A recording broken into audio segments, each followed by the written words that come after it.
recruitment at the Kingsport Senior Center. If you're joining us now, thank you very much. If you're joining us later, this will be still up on Facebook. You can check out the information after a while. It'll also be up on our YouTube channel. But we have Kathleen here with us today. She is going to be talking about SNAP benefits and how you can see if you're qualified to get those benefits. So I'm going to let her come up and introduce herself, and this is just going to be a real short video just going over the basics, but we'll have her information up for contact, and then you guys feel free to throw up any questions you have or comments you have, and we'll address those when we get done. So thank you guys. Hi everybody, my name is Kathleen McLaughlin. I'm the SNAP Outreach Coordinator at the First Tennessee Area Agency on Aging and Disability in Johnson City. And I'm just going to do a really short program about things you may or may not know about SNAP Outreach and how easy it is to be approved, and if you would like to apply, how you can do that. So I'm going to go back and sit down and go over these slides with you.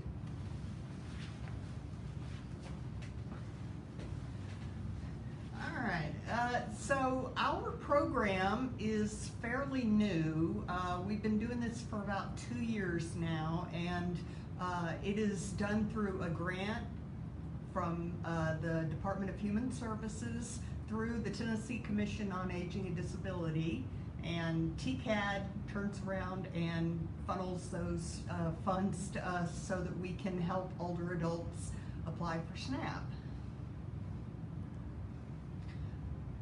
The reason that DHS is wanting us to help them reach out to older adults is because only about 1/3 of potentially eligible people are on SNAP.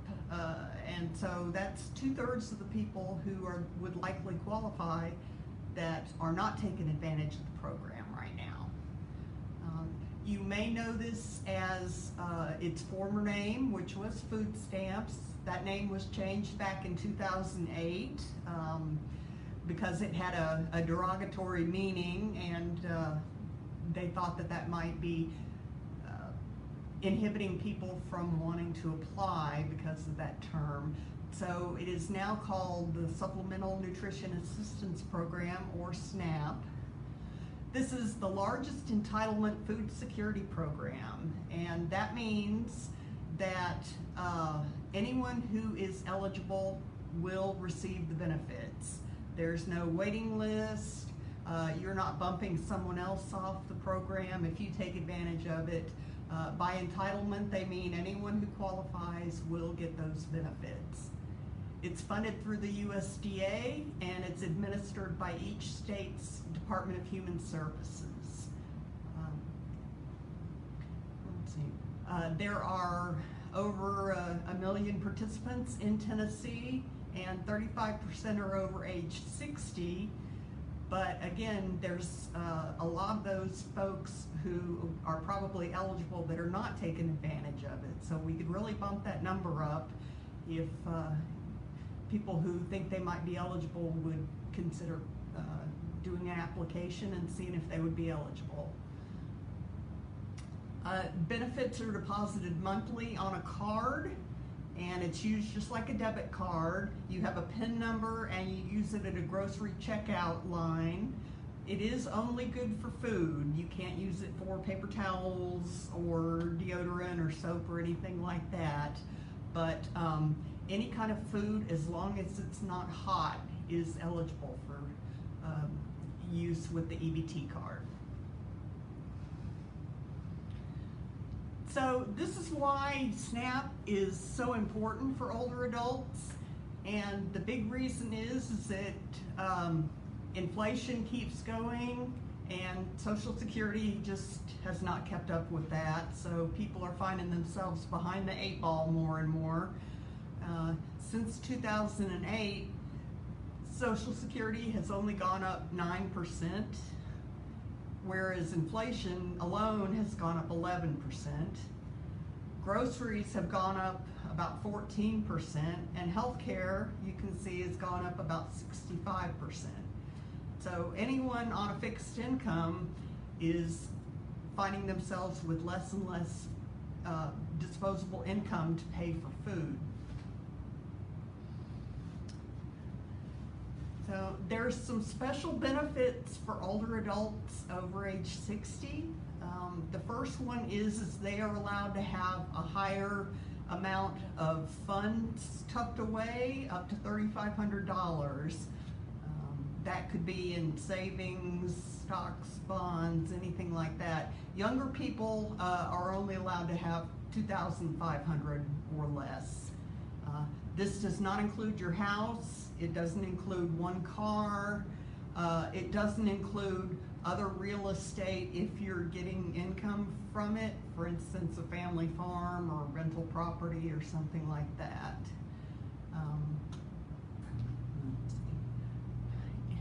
The excess shelter cost is a special deduction if your rent or your mortgage payment is more than 50% of your monthly income.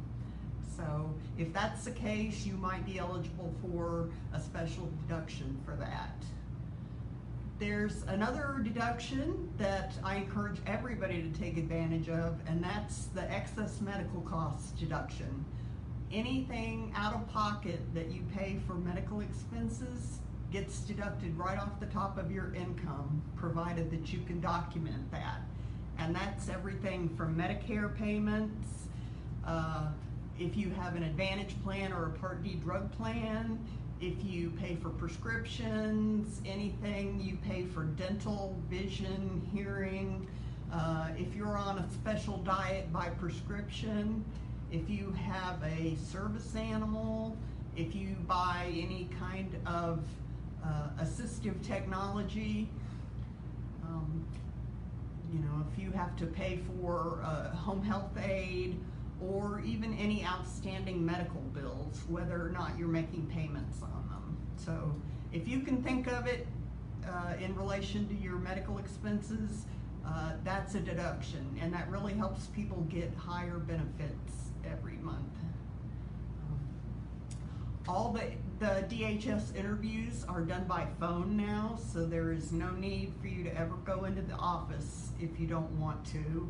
What they do is, once they receive your application, they will call you and set up time to do a phone interview. And if they need something from you, they will let you know what it is, and then you can mail it to them. So it's really easy to do. There's also some other benefits available for people who are enrolled in the SNAP program. They can use their card at most of the local farmers markets.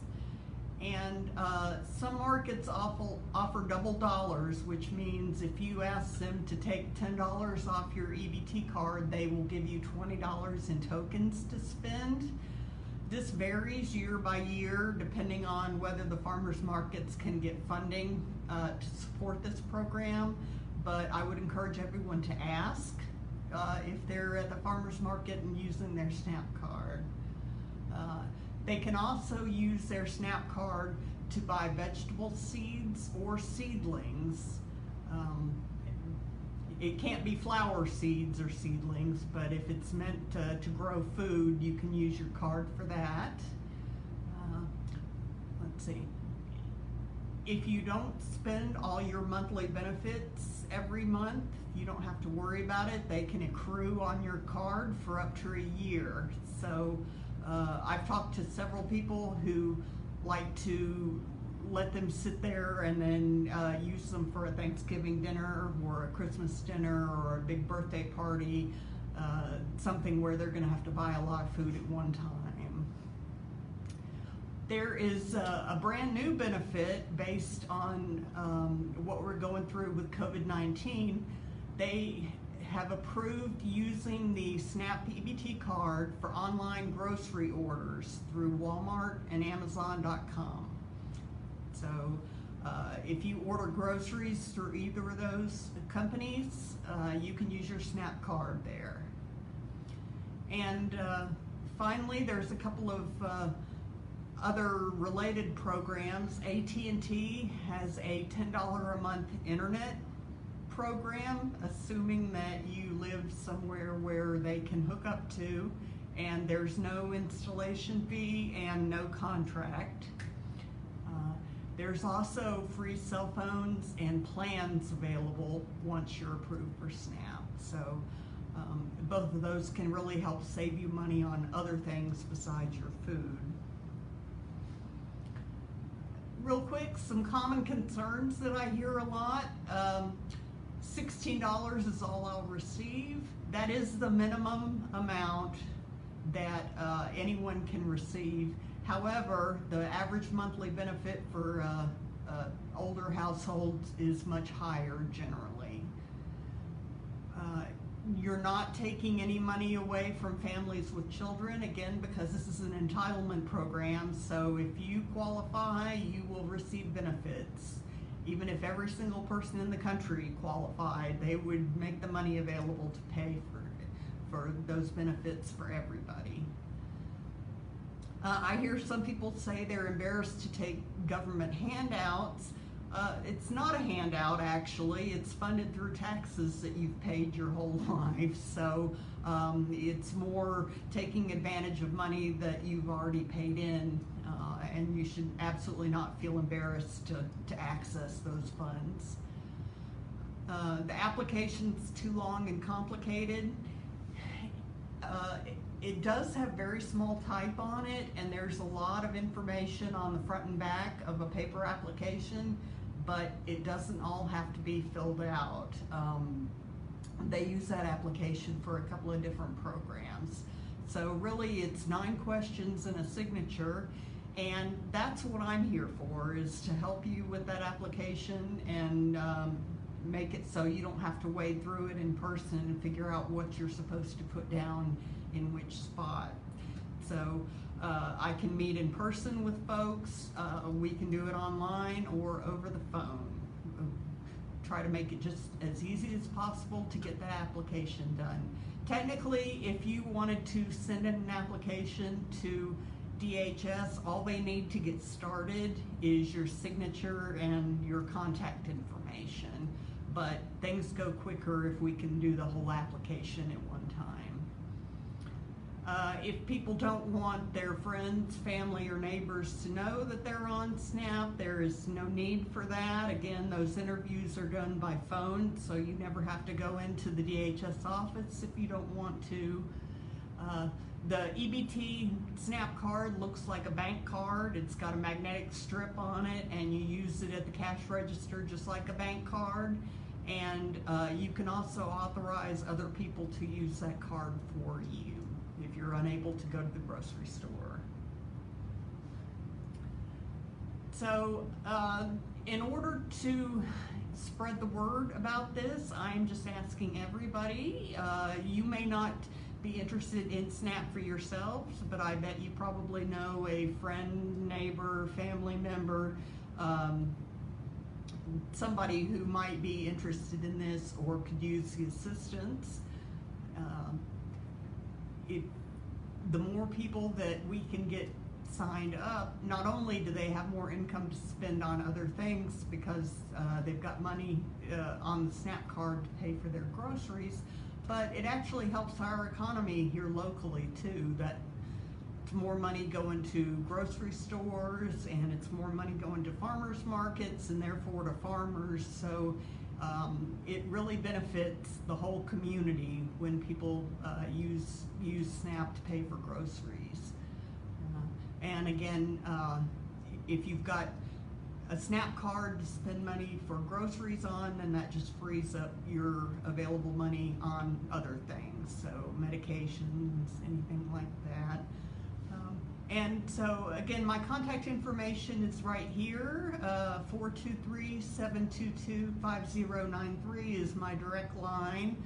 We also have a number of different programs that are not SNAP, but we can certainly screen you for some of those at the same time if you give me a call. You can also send me an email address at the address on the screen here. And I think that's it, unless anybody has any questions. Let's see if I can see myself. Yeah. I want to thank the few people that have come on live for us.